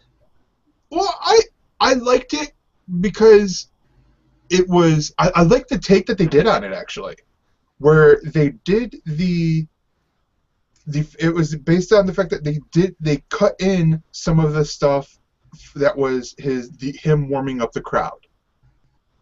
Like I enjoyed that part, and then a lot of the jokes, I'm like, all right, this whole first season is going to be based off of his stand-up special, New in Town. Because and I made the joke, like, okay, putting the hands on the table and like, nope, go down to elbows. That was from Mulaney, which was also from New in Town. And so I did enjoy it. But yeah, I could see where people are going to be like, oh yes, this is going to be the first to get canceled. It is the dads of this season. Really? Oh, wow, you're going to go that far. It was not funny. I mean, same thing. Aaron and I are sitting there watching it. Halfway through the episode, she just looks at me and she goes, "This is the worst show ever." I'm like, "Yeah, I know." She's like, "This is just awful. It's not getting any better." I'm like, "I know." Worse than Family Guy. Worse than maybe 40% of Family Guy. Okay. It was just not funny. It was forced, terrible jokes throughout it. Good people doing really bad comedy. And I've seen, and I think I even read an article about this where he was saying that he attributes this to like the sitcoms and stuff he liked in the 80s. He liked growing up and all that, and it's sort of that subversive humor. It's hipster. All right, let's face it. When you say I want to make a sitcom that's like the sitcoms from before that aren't good, that are not great sitcoms that people are hearkening back to, then you're hipstering your TV show. And some people will watch it because they'll think that's a neat idea, but they're not going to watch it because it's a good show, because it's not a good show. That's the thing he did with New in Town, the stand-up special, which is available on Netflix. I've heard great things about his stand-up, and I will check out his stand-up. His stand-up is great. Don't get me wrong, but he did an intro for his stand-up where it was done very much in the same way of Mulaney, where it was the like written out thing like that. He had a theme music for it. It's like New in Town, and even going out, it had the same thing. And I'm like, and because I saw this and I'm like, okay, he has a style to this, and then you bring this up, I'm like, okay, this makes sense now. And yeah, I mean, as always, don't let me discolor your enjoyment of the show. No, but it's a bad show. It's just I'm just teasing.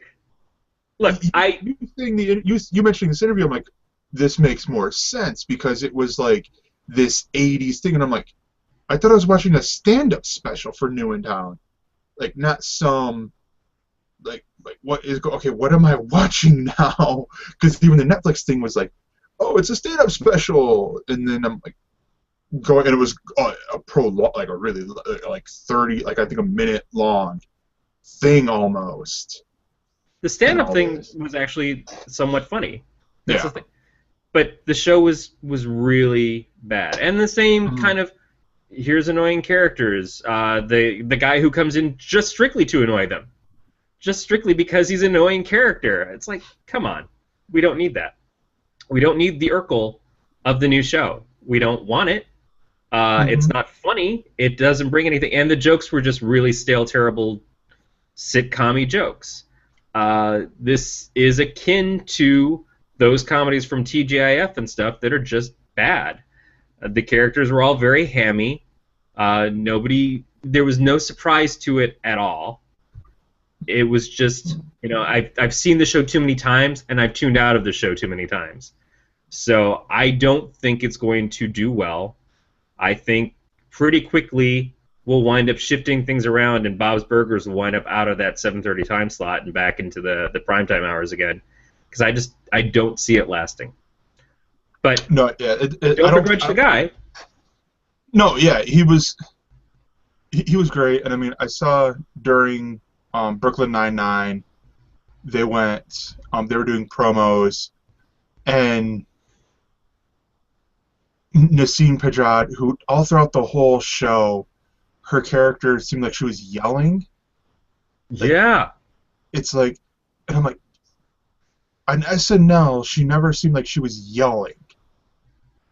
And it's like, why does she seem like she's, like, to use Mike Myers in, I think it was Wayne's World or Austin Powers, like, it was Austin Powers. Having problems controlling the volume of his voice! Yeah, that was a awesome movie. Yeah, I think that there was... I get why people who are fans of him want to support it and hope that it will get better. But for those of us who aren't fans going in, there's no reason for me to check it out again. well, I'm a newer fan of him, so it's like I want to see this go on, and it's like I don't want to see this go down the dad's route, you know. It just needs to be better humor. I think Yeah. that's what it comes down to. Is you either have good writers, or you have bad writers. And if you're doing a joke, there was Louis C.K. had a show on HBO before he had a show on FX. Did you ever see Louie. it? Yeah, Lucky Louie. Wasn't it basically Louis though?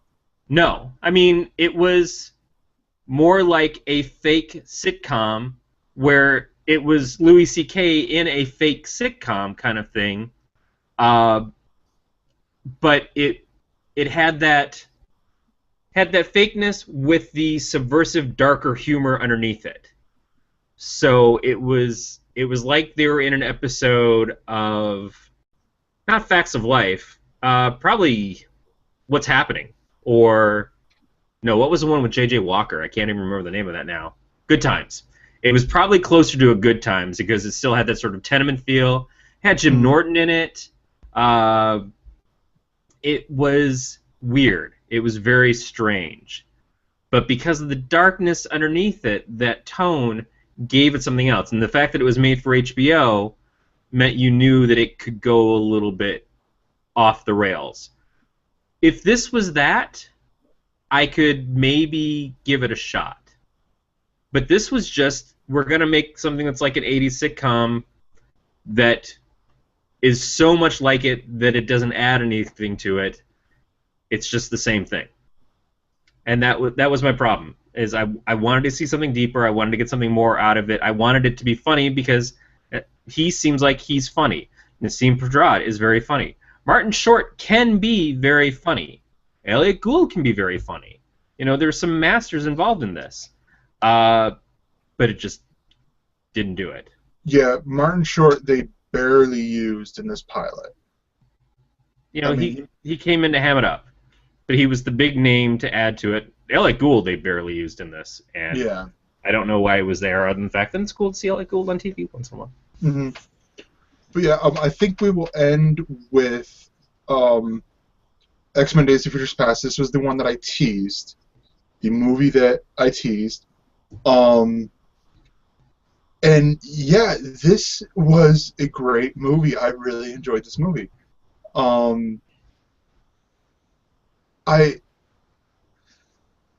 This was interesting in the. I don't think there was really too many plot holes, but then again, it's like I love science, but there's a lot of science that I don't quite understand. So it's like I'm saying this in some science nerd will call, or some really big science person will come and be like, Gregor, you're wrong, you're an idiot.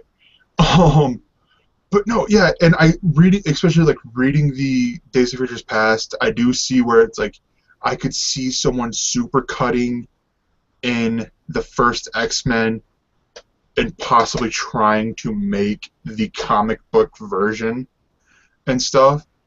But this is a really good movie, and it's interesting to see I love the ending though. Have you seen Days of Future Past? Not yet.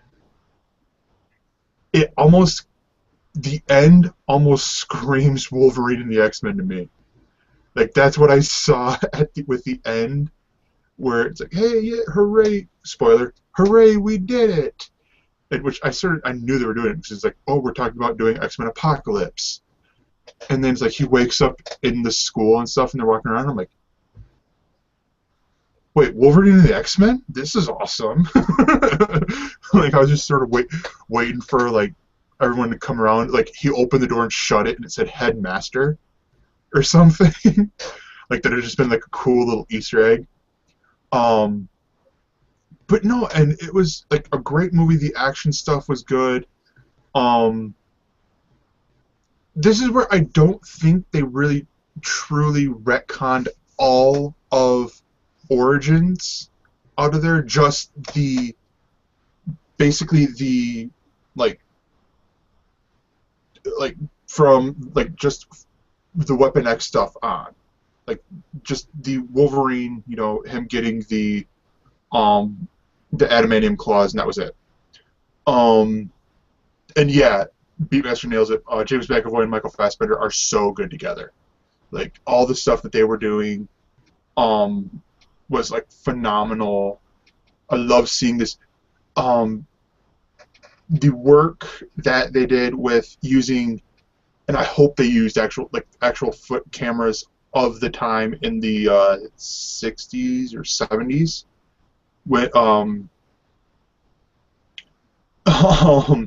where they're like with, there's a bug in here trying to fly my mouth when I'm talking. With this one scene which could have been a climactic scene and then stop, end of movie. That was like really cool to see, like, and all this, like because like, oh, you got this, like, where they're doing practical effects for the most part, or somewhere you can do like light CGI, like some wire work, and then, but then again, but then I'm like, oh, what? We still got an hour. Wow. And then, but the future stuff, I'm like, all right. I did enjoy the what were they? The Omega Sentinels that were in the future. And I've heard that term from the comics, so that's a possibility. Yeah. But then I did like the look of the Sentinels from the First Class era, because they reminded me of the cartoon show. Like, they had this look that was very similar to the 90s cartoon show. And Quicksilver was awesome. I honestly wanted to see more of Quicksilver, because it's like they made me eat my words with him. That's what I've heard a lot about this, is that he was the breakout character. He's kind of like their Loki. Yeah, because it was just, I don't know what it was. It was like the picture that they used where the shirt looked like it said Quicksilver, and I'm like, are we really going to have it look like this? But I understood what they were doing with him now, because the shirt that they had him in said Pink Floyd, and it was like, okay, I understand now. And the big scene that they used him in was so awesome, and I'm like, continue on with him. Don't just have him be a one and done sort of deal. But and yeah, Peter Dinklage Beatmaster. And yeah, Peter Dinklage was used for as Beatmaster put it, a small part, which there is a pun there. But overall, I thought this was a really good, a really, really good movie. Go out and buy it. I believe it's out on DVD the 14th, or DVD and Blu-ray the 14th. I think it's out on digital. It's out on digital now, so you can get it digitally now. But yeah, it's a great get. It's a great movie. Now I believe I'm going to wait to get Guardians of the Galaxy digitally, since I don't think I will go and watch it in theaters because I am that lazy. Well, as I understand it, Guardians doesn't come out until December, but that's only 2 months away. Yeah. But yeah, I think... Anything else you want to talk about? No, I mean, there's a lot of shows and stuff that we've already talked about last week, and we don't have to talk about all of them every week. There's things...